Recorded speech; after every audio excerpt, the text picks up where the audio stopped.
O ju vëllezërit e mi, thot Omeri ibn Khattabi, derisa një ditë prej ditëve ishim me pejgamberin sallallahu alaihi wasallam kur ja kaloi një xhenaze. Dhe njerëzit që e përcjellnin xhenazën ishin duke thënë fjalë të mira. Pra çfarë koishi i mirë ka qenë, çfarë shoku i mirë ka qenë, çfarë xhamatliu i mirë ka qenë xhamia dhe të ngjashme si ajo. Pejgamberi sallallahu alaihi wasallam kur i dëgjoi lavdatat e njerëzve tha, "Wajibet." I është bërë obligim, por çka nuk tregoi. Pastaj pas një kohë kaloi një xhenazë tjetër ku njerëzit ishin duke thënë fjalë jo të mira, pra koishi jo i mirë, xhamatli jo i mirë, njeri i cili mashtronte në tregti e të ngjashme prej asaj. Pejgamberi sallallahu alaihi wasallam e tha të njëjtën fjalë, tha wajibet, i është bërë obligim atij. Pastaj Omeri radiallahu anhu i tha, o i dërguari i Allahut, kaloi xhenazja e parë, tha i është bërë obligim.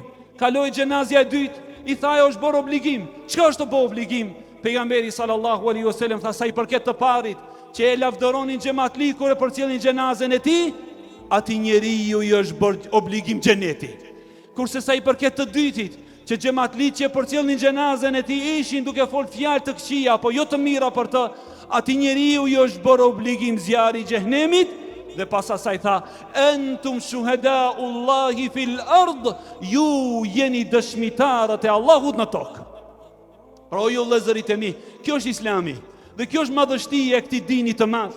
Pra Islami nuk është i rrethekuar brenda katër mureve të xhamisë, por Islami është një fëmijë i respektuar me baban e tij. Islami është një prind i cili është i kujdesshëm për familjen e tij.